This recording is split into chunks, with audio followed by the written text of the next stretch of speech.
Let's now talk about Pakistan. For far too long, Pakistan has been whipping up anti-France rhetoric. Pakistani lawmakers have been criticizing French secularism.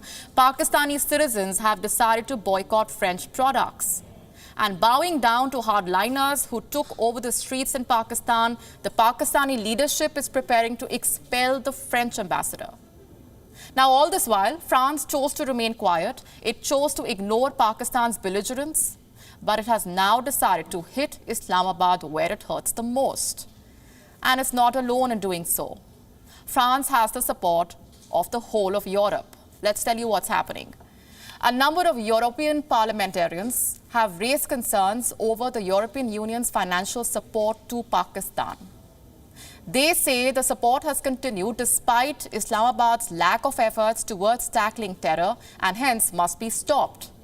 Remember, Pakistan continues to receive European aid despite being on the FATF grey list since 2018.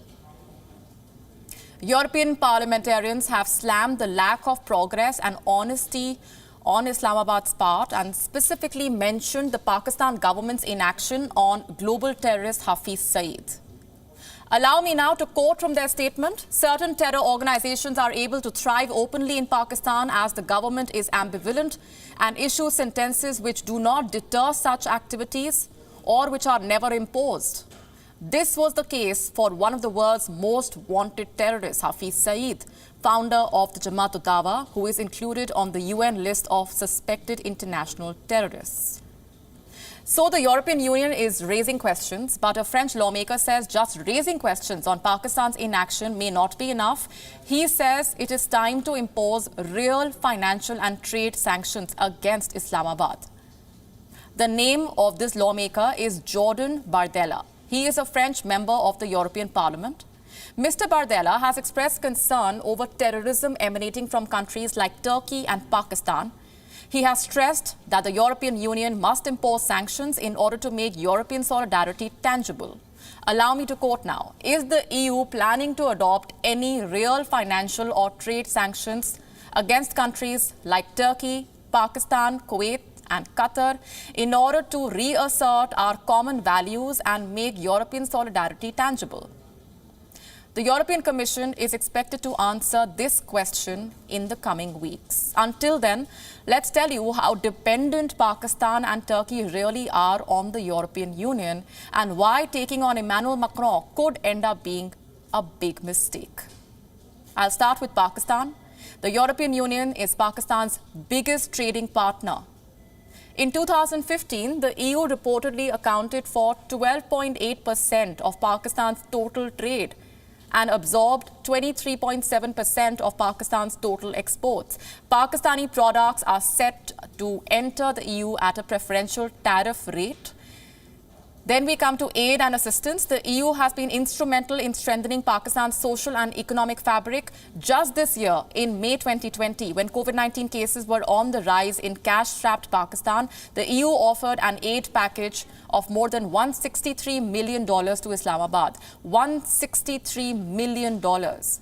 Such generous relief packages could soon be history if the EU moves ahead with the sanctions.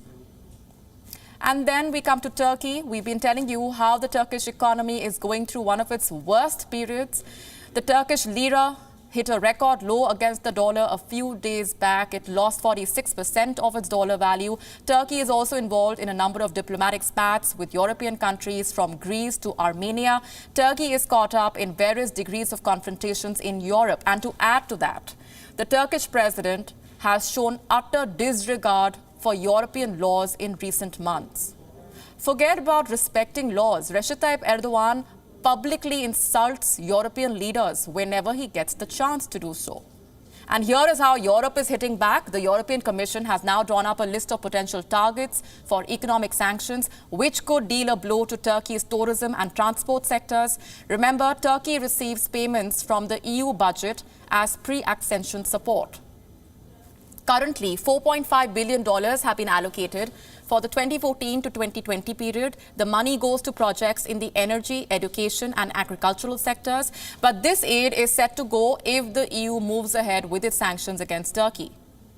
So let me say this. Turkey and Pakistan cannot afford to get sanctioned by the European Union. The dependency is enormous. The potential losses are huge. It is time the two countries accept this reality and mend their ways.